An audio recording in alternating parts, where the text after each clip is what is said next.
নমস্কার, আমি বোধসত্ত্ব খান চলে এসেছি সহজ শেয়ার বাজারের আরেকটি নতুন এপিসোড নিয়ে। প্রিয় বন্ধুরা, আশা করি সবাই ভালো আছেন এবং সুস্থ আছেন। বিগত এক সপ্তাহ ধরে যা ঘটছে আজকেরও তার ব্যতিক্রম হয়নি। মার্কেট প্রাথমিকভাবে একটু উত্থান দেখিয়েছিল এবং সারাদিন ধরে যেন ভীষণ মন মরা হয়ে বিমর্ষ হয়ে পড়ে রয়েছে। নিচে যাবারও ইচ্ছে নেই, ওপরে যাবারও ইচ্ছে নেই, এমন তো একটা খেলা চলছে বলা যেতে পারে। সার্বিকভাবে কেবলমাত্র ভারতীয় শেয়ার বাজারে নয়, বিশ্ব জুড়ে সমস্ত শেয়ার বাজারে এই একই কর্মকাণ্ড চলছে বা কাণ্ড চলছে। অর্থাৎ সমস্ত বিনিয়োগকারীরা এখন পুতুলের মতন তাদের অবস্থা হয়ে রয়েছে। কেউ একজন তো রয়েছে পাপেটিয়ার, যারা বা যিনি সমস্ত বিনিয়োগকারীদের নিজের অঙ্গুলি হেলনে নাচিয়ে চলেছেন, পুতুল খেলে চলেছেন, এবং সেটা ডোনাল্ড ট্রাম্প। ডোনাল্ড ট্রাম্পের যে সিদ্ধান্ত তিনি নিয়েছিলেন ট্যারিফ বসানোর ক্ষেত্রে, সেটা প্রাথমিকভাবে আমেরিকার জুডিশিয়াল সিস্টেম তারা একটা নিষেধাজ্ঞা জারি করেছিল। এবার আপার কোর্ট সেটা বললেন যে না, ট্রাম্পের ক্ষেত্রে যে ট্যারিফ তিনি বসিয়েছেন সেটা আপাতত জারি থাকবে এবং প্রমাণ সাপেক্ষ হতে হবে যে ট্রাম্প যেটা করছেন সেটা নিজের দেশের পক্ষে ক্ষতি, বিশ্ব অর্থনীতির পক্ষে ক্ষতি। অর্থাৎ ট্রাম্পের যে ট্যারিফ এবং ট্যান্ট্রাম দুটো আবার চালু হয়ে গেল। আজকে স্বাভাবিকভাবে বিশ্ব জুড়ে সমস্ত এশীয় মার্কেট, ইউরোপীয় মার্কেট, আমেরিকান মার্কেটে তো বলাই বাহুল্য, সেই অর্থে কোনো শক্তি আমরা দেখতে পেলাম না। কোথাও না কোথাও বিনিয়োগকারীরা একটু ক্লান্ত হয়ে পড়ছেন। এই খেলায় তারা আর মেতে উঠতে পারছেন না। কখনো একদিন উঠছে, কখনো একদিন নামছে, এবং সেটা সম্পূর্ণভাবে ট্রাম্প ভিত্তিক যদি ওঠানামা চলতে থাকে, সেক্ষেত্রে বিনিয়োগকারীদের কনফিডেন্স যে ডেন্টেড হবে, আত্মবিশ্বাসে যে আঘাত লাগবে, সেটাও বলা বাহুল্য। যাই হোক, ভারতীয় শেয়ার বাজারের কথায় আসি। ভারতীয় শেয়ার বাজার এখনো সেই অর্থে কোনো কিছু রিয়াকশন দেখাচ্ছে না। দেখাবার মতন কি বা আছে? এটা বাস্তব কথা যে এখন এই মুহূর্তে গোটা সপ্তাহ ধরে কোন রকম রিয়াকশন দেখাবার মতন কিন্তু কিচ্ছুটি ছিল না। কিন্তু পরের সপ্তাহে হয়তো আমরা কিছু ইন্টারেস্টিং দেখতে পাব। রিজার্ভ ব্যাংক অফ ইন্ডিয়ার মনিটারি পলিসি কমিটি মিটিং রয়েছে, যার একটা আন্দাজ ডেফিনেটলি আজকের আপনারা হয়তো দেখতে পেয়েছেন। সমস্ত পিএসইউ ব্যাংকগুলো যদি খেয়াল করে দেখেন, সেইগুলো কোনোটা 3 থেকে প্রায় 6.5% অব্দি উত্থান হয়েছে এবং একটা দারুণ একটা তেজি ভাব এসেছে। কি ব্যাপার দাঁড়ালো? এতদিন তো যে পিএসইউ ব্যাংকগুলো আন্ডার পারফর্ম করছিল, সেই অর্থে কোনো মুভমেন্ট হচ্ছিল না। তেড়ে ফুলে সমস্ত ব্যাংক একসঙ্গে কেন আজকে এরকম উত্থান দেখলো? তার কারণ, একটা সম্ভাব্য কারণ হতে পারে যে রিজার্ভ ব্যাংক অফ ইন্ডিয়া যে মনিটারি পলিসি কমিটি মিটিং রয়েছে, সেখানে রেপো রেট নিয়ে একটা সিদ্ধান্তে আরবিআই আসতে পারে। এর আগে বহুবার আলোচনা করেছি যে রিজার্ভ ব্যাংক অফ ইন্ডিয়ার কাছে এলবো রুম রয়েছে। সিপিআই ইনফ্লেশন যথেষ্ট কম, আরও কমতে পারে বলে ইকোনমিস্টরা এবং বিশেষজ্ঞরা জানাচ্ছেন। সুতরাং সেখানে যদি reserve bank of India repo rate নিয়ে একটা সদার্থক মনোভাব দেখান, যদি তারা চান যে ভারতবর্ষে গ্রোথ ত্বরান্বিত হোক, ইনফ্লেশন যেহেতু আমাদের কন্ট্রোলের মধ্যে রয়েছে, এবং 2 নম্বর যে পয়েন্টে যেটা আরবিআইয়ের ক্ষেত্রে আরেকটা শক্তির জায়গা হতে পারে, সেটা হচ্ছে যে আমাদের যেটা ইনফ্লেশনটা যেটা সাধারণত হয়ে থাকে যখন ক্রুড অয়েলের দাম বৃদ্ধি হয়, সেটা এবার নাও কাজ করতে পারে। এই ফ্যাক্টরটি অর্থাৎ আমাদের পক্ষে কাজ করতে পারে। ইম্পোর্টেড ইনফ্লেশন সেই অর্থে নাও থাকতে পারে বা আমাদের সেই অর্থে তেমনভাবে ক্ষতিগ্রস্ত নাও করতে পারে। এবার ইম্পোর্টেড ইনফ্লেশন আর কিছুই না, ক্রুড অয়েলের দাম যখন বৃদ্ধি পায় তার সরাসরি প্রভাব পড়ে আমাদের দেশের ট্রান্সপোর্ট লজিস্টিক্সের উপর, এবং ট্রান্সপোর্ট এবং লজিস্টিক্সের উপর যদি চাপ বাড়ে, খুব স্বাভাবিকভাবে আমাদের জীবনে দৈনন্দিন যে আমরা পণ্যগুলো ব্যবহার করে থাকি, খুব স্বাভাবিকভাবে সেইগুলোর ওপর কিন্তু চাপ পড়ে, সেইগুলো কোম্পানিগুলোর দাম বাড়াতে বাধ্য হন, এবং তার ফলে যারা কনজিউমার্স, এন্ড ইউজার্স, তাদের জন্য সেটা একটা খারাপ খবর, কারণ সেক্ষেত্রে তাদের পেমেন্ট বেশি করতে হয় এই ইম্পোর্টেড ইনফ্লেশনের জন্য।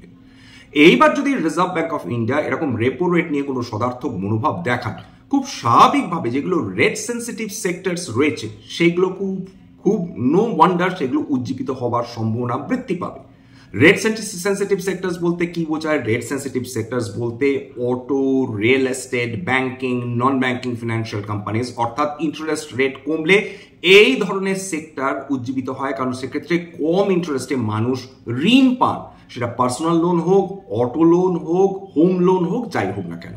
এবং তার ফলে ব্যাংকগুলো বেশি ঋণ দেওয়ার সুযোগ পায়, নন ব্যাংকিং ফিনান্সিয়াল কোম্পানিজগুলো বেশি ঋণ দেওয়ার সুযোগ পায়, মানুষ গাড়ি কেনার ব্যাপারে আগ্রহী হয়ে ওঠেন, সেক্ষেত্রে তাদের কম ইএমআই পেমেন্ট করতে হয়।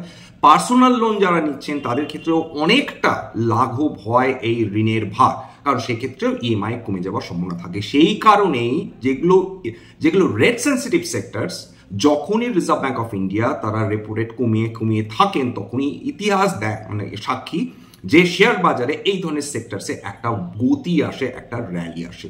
হ্যাঁ, গত কয়েকটা যে রেট কাট হলো এখনো সেই অর্থে উজ্জীবিত হয়ে উঠতে পারেনি সেই সেক্টরসগুলো, কিন্তু এবার যদি আবার বলছি, যদি আরবিআই এরকম একটা সিদ্ধান্ত নেয়, সেক্ষেত্রে একটা উৎসাহ, একটা উদ্দীপনা এই ধরনের সেক্টরসে দেখাটা অস্বাভাবিক নয়।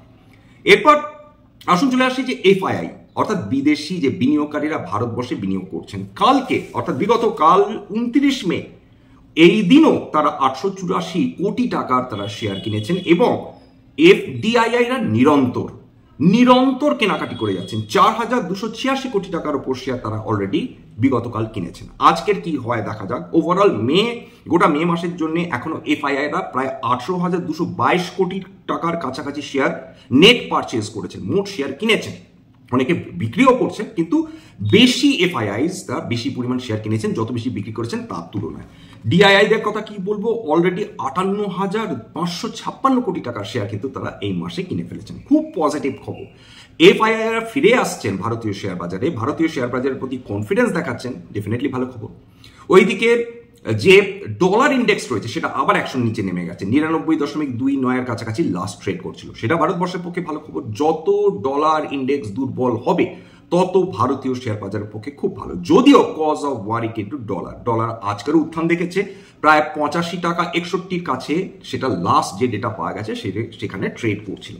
সেক্টরাল ইন্ডাইসেস নিয়ে সেই অর্থে কিছু বলা যায় না, কেবলমাত্র বলা যেতে পারে যে নিফটি আইটিতে বেশি পতন হয়েছে, নিফটি অটোতে ভালো পতন হয়েছে, বিএসসি মেটালস আজকে প্রায় 1.5% উপর পতন হয়েছে। কেন?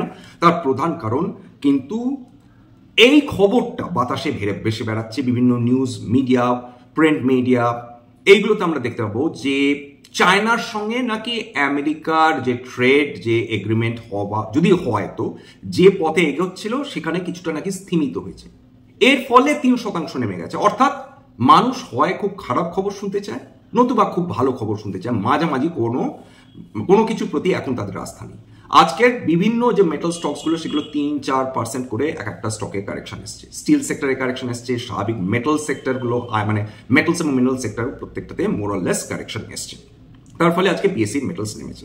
এবার একটা জিনিস সবসময় বাঙালি বিনিয়োগকারীদের মাথায় রাখতে হবে, দেখুন কোনো নিউজ ভিত্তিক যদি কোনো আমরা ইম্প্যাক্ট দেখি শেয়ার বাজারের উপর, সেটা স্থায়িত্ব ভীষণ কম। 1 দিন 2 দিন 3 দিন, তারপর মানুষ খবরও ভুলে যান, আবার যে অবস্থায় সেই সেক্টর বা একটি নির্দিষ্ট স্টক সেটা ট্রেড করছিল সেটা হয় পুনরায় সেই জায়গায় ফিরে আসে বা সাইডওয়াইজ মুভমেন্ট দেখাতে থাকে, এইটাই হয়। অর্থাৎ নিউজ বেসড কোনো খবরের উপর ভিত্তি করে কোনো সিদ্ধান্ত নেওয়াটা কিন্তু ভীষণ বিপজ্জনক।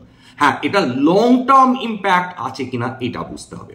যদি কোনো খবরে দেখা যায় একটা সেক্টরের উপর একটা নেগেটিভ লং টার্ম ইম্প্যাক্ট রয়েছে, তাহলে আমাদের চিন্তার কারণ হতে পারে। বা কোনো সেক্টরে একটা ভেরি লং টার্ম একটা ভীষণ পজিটিভ একটা ফ্যাক্টর কাজ করতে পারে, এরকম ধরনের যদি খবর থাকে এবং সেই খবরটার যদি সাবস্ট্যান্সিয়েট করা যায়, যদি খবরটার ভিত্তি থাকে, তবে ডেফিনেটলি সেইগুলো আমাদের বিভিন্ন সেক্টরসগুলোকে প্রভাবিত করে। কিন্তু এই আজকের আমেরিকা চায়নার মধ্যে ট্রেড এগ্রিমেন্ট নিয়ে কথাবার্তা কিছু হল্ট হয়ে গেছে, সেটা আর এগোচ্ছে না।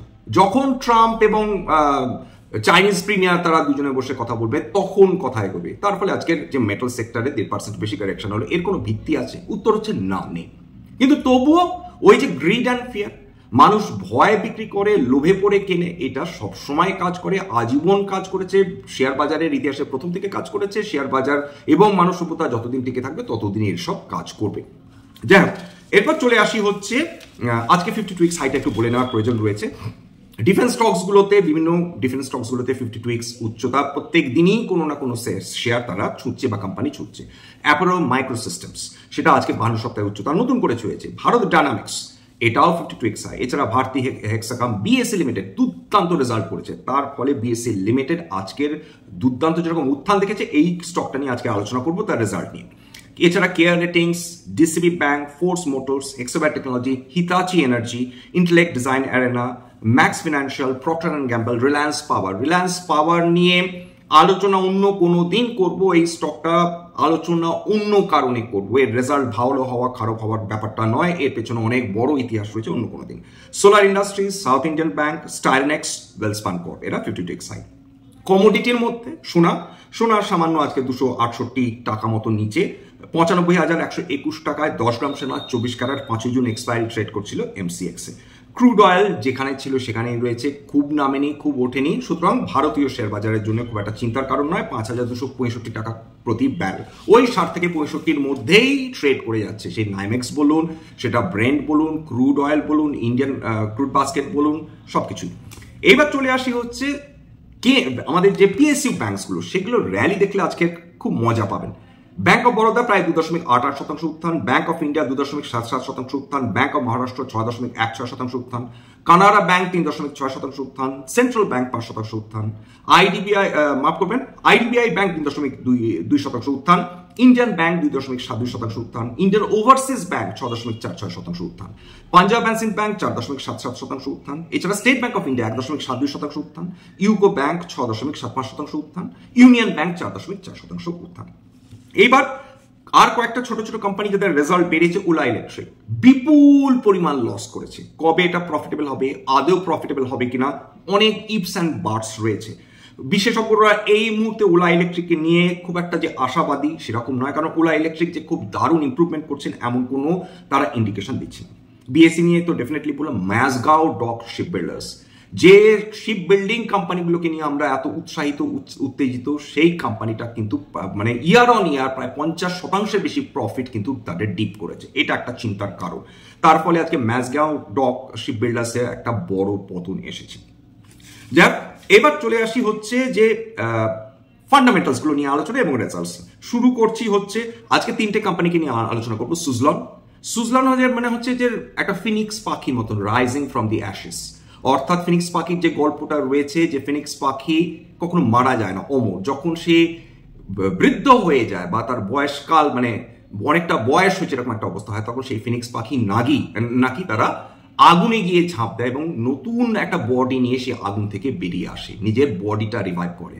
এরকমই একটা কোম্পানি বলা যেতে পারে সুজলন ছিল হচ্ছে যেটাকে বলে নয়নের মণি। 2005, 6, 7 যারা শেয়ার বাজারে ছিলেন বা এরকম ধরনের অভিজ্ঞ বিনিয়োগকারী, তারা দেখেছিলেন যে সুজলনের উত্থান কিভাবে হচ্ছিল। সুজলন দুর্দান্ত একটা কোম্পানি ছিল, কিন্তু একটাই দুর্ভাগ্য সেই সময় যে এই কোম্পানিটা যে সময়ে নিজেদের বিজনেস শুরু করে তারা মানে অনেক আগে, তারা এখন আমরা সুজলনের গুরুত্ব বুঝতে পারছি, এখন রিনিউয়েবল এনার্জির গুরুত্ব বুঝতে পারছি। 2006, 7, 5 মানুষ রিনিউয়েবল এনার্জি সম্বন্ধে হার্ডলি তাদের কাছে কোনো ইনফরমেশন ছিল। সুতরাং সেই জায়গাটায় দাঁড়িয়ে সুজলনের প্রতি বিনিয়োগকারীদের আস্থা কমতে থাকে, একের পর এক মার খেতে থাকে, বিপুল পরিমাণ লস করতে থাকে, ঋণের ভারে নুজ্জ হয়ে যায়। সেখান থেকে 2020-তে অক্টোবর অব্দি সুজলন প্রায় 3 টাকা 20-র আশেপাশে ট্রেড করছিল। সেখান থেকে দেখুন গত 5 বছরে 30 গুণ উত্থান, এবং মার্চ 2025-এ প্রায় 1100 কোটি টাকার উপর তারা প্রফিট করেছে। যদিও তার মধ্যে প্রায় 600 কোটি 650 কোটি টাকা আদার ইনকাম, তবুও তো এটা ইনকাম। 1100 কোটি টাকার উপর প্রফিট করেছে, সেটা আজকে প্রায় 30 গুণ উত্থান নিয়ে সেটা ট্রেড করছে, সাংঘাতিক। চলে আসি প্রথমে ম্যাজগাঁও ডক শিপ বিল্ডার্স। এটা একটু ফান্ডামেন্টালস নিয়ে আলোচনা করি। 1,40,000-এর বেশি কোটি টাকার কোম্পানি, লার্জ ক্যাপ কোম্পানি। এর স্টক পি একটু বেশি দিকে 58.3, এতটা কারেকশনের পরেও। রিটার্ন অন ক্যাপিটাল এমপ্লয় দুর্দান্ত 49.1, return on equity 38.7, price earnings গ্রোথের দিক থেকে অত্যন্ত চড়া 1.52, প্রাইস টু বুকের দিক থেকেও বেশ চড়া 19.2। এর ফ্রি পজিটিভ ক্যাশ ফ্লো রয়েছে গত 5 বছর 1920 কোটি টাকা। অ্যাসেট টার্নওভার ভীষণই খারাপ, 0.39, একের উপর বেটার মানে হলে বেটার। অপারেটিং প্রফিট মার্জিন ঠিকঠাক 18%-এর কাছাকাছি। ডিভিডেন্ড ইল্ড নাম মাত্র 0.39। এটা গেল তো এর ফান্ডামেন্টালস। এইবার এর রেজাল্টস নিয়ে একটু আলোচনা। মার্চ 2024-এ 663 কোটি টাকা প্রফিট ছিল, সেটা অর্ধেকের কম হয়ে দাঁড়িয়েছে 325 কোটি টাকা মার্চে। এর মধ্যে এই যে 325 কোটি টাকা প্রফিট হয়েছে, এর মধ্যে আদার ইনকামই 310 কোটি টাকা। অর্থাৎ হার্ডলি অপারেটিং ইনকাম যেটা করেছে সেটা হার্ডলি কোনো 90 কোটি টাকা অপারেটিং প্রফিট, কিছুই না। এটা 349 কোটি টাকা তাদের আদার ইনকাম ছিল মার্চ 2024-এ, কিন্তু তার সত্ত্বেও তাদের অপারেটিং প্রফিট ছিল 524 কোটি টাকা। সেই জায়গাটায় দাঁড়িয়ে দারুণ বিমর্ষ হয়েছেন বিনিয়োগকারীরা এবং খুব স্বাভাবিকভাবে আজকের প্রায় 7% ওপর এই স্টকটিতে পতন এসছে। এইবার এইখানে যেটা মেজর প্রমোটার হোল্ডিং প্রায় 84.83% বিনিয়োগ, মানে প্রমোটার এই যেটা পাবলিকের হার কাছে, সেই অর্থে কোনো হোল্ডিং নেই, মাত্র 11.21। এবার মজার ব্যাপার হচ্ছে এফআইআই এবং ডিআইআই তারা মার্চ কোয়ার্টারে দুজনেই তারা কিন্তু নিজেদের শেয়ার হোল্ডিং বৃদ্ধি করেছে। এফআইআই দের ডিসেম্বরে 1.55% তাদের হোল্ডিং ছিল, সেটা 2.26% বৃদ্ধি পেয়েছে। ডিআইআই দের ক্ষেত্রে 1.46% তাদের শেয়ার হোল্ডিং ছিল, সেটা বৃদ্ধি পেয়ে দাঁড়িয়েছে 1.69%। পাবলিক শেয়ার হোল্ডিং কমেছে, যেটা একদিক দিয়ে ভালো। যাই হোক, এরপর চলে আসি হচ্ছে বিএসসি লিমিটেড। বিএসসি লিমিটেড দারুণ তারা প্রফিট করেছে, দারুণ প্রফিট। এবার আমি প্রি মাইনরিটি আপনাদের যে প্রফিট সেটা বলবো, সেই জন্য অন্যান্য ডেটা থেকে একটু আলাদা হবে, কারণ অন্যান্য ডেটা যেগুলো সংবাদপত্র বা ওয়েবসাইট দিচ্ছে সেটা কিন্তু প্রি মাইনরিটি প্রফিট সরিয়ে তারপর দিচ্ছে। মার্চ 2024-এ বিএসসি লিমিটেডের প্রফিট ছিল 107 কোটি টাকা, 107। সেটা মার্চ 2024-এ দাঁড়িয়েছে 494 কোটি টাকা, অর্থাৎ দুর্দান্ত, প্রায় 5 গুণ তাদের প্রফিট বৃদ্ধি হচ্ছে। প্রি মাইনরিটি প্রফিট যদি সরিয়ে দেন প্রায় 6 গুণ বৃদ্ধি হচ্ছে, আউটস্ট্যান্ডিং। এবার যেটা মজার ব্যাপার হচ্ছে যে এদের ফান্ডামেন্টালস একটু জেনে নিই। বিএসসি লিটারালি একটা মিডাস টাচ, অর্থাৎ যা ছুটছে তাই শোনা হয়ে যাচ্ছে এই মুহূর্তে। বিএসসি লিমিটেড এখন তার লিটারালি তার গোল্ডেন এজ চলছে, এটা বলা যেতে পারে। Market capital large cap company, 1,08,761 কোটি টাকার কোম্পানি, এটা এদিক ওদিক হতে পারে, মিড মার্কেট ডেটা নিয়েছি। স্টক পি বেশির দিকে 82.6, রিটার্ন অন ক্যাপিটাল এমপ্লয়েড খুব ভালো 43.5, রিটার্ন অন ইকুইটি স্টুপেন্ডাস 34.1, ডিভিডেন্ডের নামমাত্র 0.23, asset turnover 0.32, price to book value 24.6। এরা free positive cash flow generate করেছে গত 5 বছরে 3,992 কোটি টাকা। রিটার্ন অন অ্যাসেটস মন্দ নয় 13.3, অপারেটিং মার্জিন প্রফিট মার্জিন খুব ভালো 54.6%। অর্থাৎ বিএসসি লিমিটেড রেজাল্ট ভালো করেছে, শেয়ার বাজার বিনিয়োগকারীরা তাকে পুরস্কৃত করেছে। অন্যদিকে ম্যাসগাঁও রেজাল্ট ভালো করেনি, বিনিয়োগকারীরা তাদের এই স্টকটিকে তিরস্কৃত করেছে। এর যদি এবার বিএসসি লিমিটেড চমকে যাবেন না যদি, কারণ সেই অর্থে এদের কোনো প্রমোটার হোল্ডিং নেই, প্রফেশনালি ম্যানেজড কোম্পানি এটা বলা যেতে পারে। 16.78% এফআইআই হোল্ডিং, বুঝতেই পারছেন এফআইআইরা এই স্টকটিতে দারুণ বিশ্বাস রেখেছে। 12.33 ডিআইআই হোল্ডিং, এখানেও ডিসেম্বর কোয়ার্টারের তুলনায় এফআইআই ডিআই হোল্ডিং দুটোই বৃদ্ধি পেয়েছে। যেটা জেনারেল শেয়ার হোল্ডার্স তাদের কিছুটা যেটাকে বলে শেয়ার হোল্ডিং কমেছে, আগে ছিল 50% ডিসেম্বর কোয়ার্টারে, সেটা 48.27%। যে সেখানেও কিন্তু দেখবেন বড় বড় ইনস্টিটিউশনের ভিড় এই যেটা রিটেল শেয়ার হোল্ডিং, এটাই মজার। এবার একটু সেলস গ্রোথ সিএজিআরটা দেখেন এবং প্রফিট গ্রোথ বিএসসির ক্ষেত্রে। সেক্ষেত্রে গত 3 বছরে বিএসসি 56% হারে বৃদ্ধি পেয়েছে, amazing sales growth. Compounded profit growth 3 বছরে 69% হারে বৃদ্ধি পেয়েছে, জাস্ট আউটস্ট্যান্ডিং। অর্থাৎ বিএসসি গত কয়েক বছর ধরে সুপার পারফরমেন্স দেখিয়ে চলেছে। সুজলন এনার্জি চলে আসে এই কোম্পানিটাকে নিয়ে, যেটাকে বলছি যে রাইজ ফ্রম দ্য অ্যাশেস, সেটা 71.3 টাকায় ট্রেড করছে, অর্থাৎ 24 গুণ, 30 গুণ বলেছিলাম যে একসময় 30 গুণ ছিল, এটা 71.3 টাকায় ট্রেড করছে। আজকে প্রায় 9% উপর বৃদ্ধি পেয়েছে। মার্কেট ক্যাপ এটাও লার্জ ক্যাপ 96,572 কোটি, স্টক পি বেশির দিকে 46.6 মাফ করবেন, এটা কিন্তু high growth company. Return on capital employed 32.4, return on equity 41.3, এর অপারেটিং প্রফিট মার্জিন 17%, ইন্টারেস্টিং, এবং অ্যাসেট টার্নওভার খুব ভালো 1.08, এর price to book value reasonable 15.8, এর free positive cash flow generate করছে 1,891 কোটি টাকা। ডেট টু ইকুইটি মানে জাস্ট কমিয়ে এনেছে 0.05, কিচ্ছু নেই যাকে বলা যেতে প্রায় ডেট। সুজলন যেটাকে বলছে যে একটা স্বপ্নের পাড়ি দিচ্ছে এইটুকুনি, কিন্তু এই প্রত্যেকটা স্টকের ক্ষেত্রে একটাই সমস্যা, অত্যন্ত হাই পিতে ট্রেড করছে। সুজলনের একটু কোয়ার্টারলি রেজাল্টস আলোচনা করিনি। মার্চ 2024-এ 254 কোটি টাকা প্রফিট করেছিল, মার্চ 2025-এ 1,181 কোটি টাকা প্রফিট বৃদ্ধি করেছে, যদিও আদার ইনকাম বেশ খানিকটা বেশি 693 কোটি টাকা সুজলনের ক্ষেত্রে, যেটা মার্চ 2024-এ সেটা ছিল 357 কোটি টাকা, অর্থাৎ প্রায় 300 কোটি টাকা অতিরিক্ত সেটা কিন্তু আদার ইনকাম। তার সত্ত্বেও এই কোম্পানিটা প্রায় 4 গুণ প্রফিট বৃদ্ধি করে ফেলেছে গত বছরের তুলনায়। 3 বছরে কম্পাউন্ডেড সেলস গ্রোথ রিজনেবল 18% হারে, কিন্তু প্রফিট গ্রোথটা দেখুন 3 বছরে 223%, আনবিলিভেবল। ডিসেম্বর কোয়ার্টার এবারে শেয়ার হোল্ডিং দেখুন, প্রমোটার হোল্ডিং সেই অর্থে কিছু নেই, 13.25। স্বাভাবিকভাবে ডেট মানে ঋণ চোকাতে চোকাতে প্রমোটার হোল্ডিং বিক্রি করতে করতে এরা এই জায়গায় দাঁড়িয়েছে, কিন্তু কোম্পানিটাকে দাঁড় করিয়ে দিয়েছে। প্রমোটার হোল্ডিং এবার তো গেল 13.25। এফআইআই হোল্ডিং দেখুন বৃদ্ধি করেছে মার্চ কোয়ার্টারে 23.05। এবার ডিআইআই হোল্ডিং 8.73, সামান্য কমিয়েছে, কিন্তু সাবস্ট্যান্সিয়াল ইনভেস্টমেন্ট রয়েছে। এবার রিটেল শেয়ার হোল্ডারদের কাছে একটু বেশি 54.98%। এখানেও কিন্তু বড় বড় মানুষের ভিড়, বড় বড় ইনস্টিটিউশনের ভিড়। এই আজকের এই আলোচনা সেই অর্থে আজকের যে স্টকসগুলো সর্বাধিক বৃদ্ধি হয়েছে নিফটি 500-এর মধ্যে, তার মধ্যে মুথুট ফিন্যান্স 7%-এর উপর। এবার এনবিসিসি মাফ করবেন 5.9%-এর কাছাকাছি, ইটার্নাল 5%-এর উপর। এছাড়া Union Bank, Canara Bank, Glenmark, PNB, Cummins, Manappuram এরা সবাই 3%-এর উপর উত্থান দেখিয়েছে। পতন চম্বল ফার্টিলাইজার্স, এসজেভিএন এরা প্রায় 6%-এর কাছাকাছি পতন। পতঞ্জলি ফুডস, বিড়লা সফট, মহানগর গ্যাস এরা 4%-এর উপর পতন। তাছাড়া oil India, Alkem labs, Jindal stainless, IGL, Vedanta, CSC, Vodafone idea, Bajaj auto এরা সবাই 3%-এর ওপর পতন দেখেছে। আজকের এখানেই শেষ করব। সবাই ভালো থাকবেন, সুস্থ থাকবেন। ট্রাম্পের কথাবার্তা এখন লিটারালি যা চলছে এরকমই চলবে। কখনো একদিন এমন একটা কথা বলবেন, তারপরের দিন সেই কথাটাকে ফিরিয়ে নেবেন। সুতরাং এইটাকে বিশেষ গুরুত্ব দিয়ে লাভ নেই। লং টার্মের কথা আমাদের ভাবতে হবে, আমাদের ওয়েলথ ক্রিয়েশনের কথা ভাবতে হবে। এরকম কিছু উন্মাদ মানুষ মাঝে মাঝেই আসবেন, আমাদের বিরক্ত করবেন ভারতীয়দের, এটা আমাদের মেনে নিতে হবে। কিন্তু প্রত্যেকটারই খারাপ একটা শেষ থাকে। ভারতীয় শেয়ার বাজার এটা আশা করি ওভারকাম করবে। আশা করি আমরা ইউনাইটেড স্টেটসের সঙ্গে একটা trade agreement, reasonable trade agreement, সম্মানজনক ট্রেড এগ্রিমেন্টে আমরা ঢুকতে পারবো।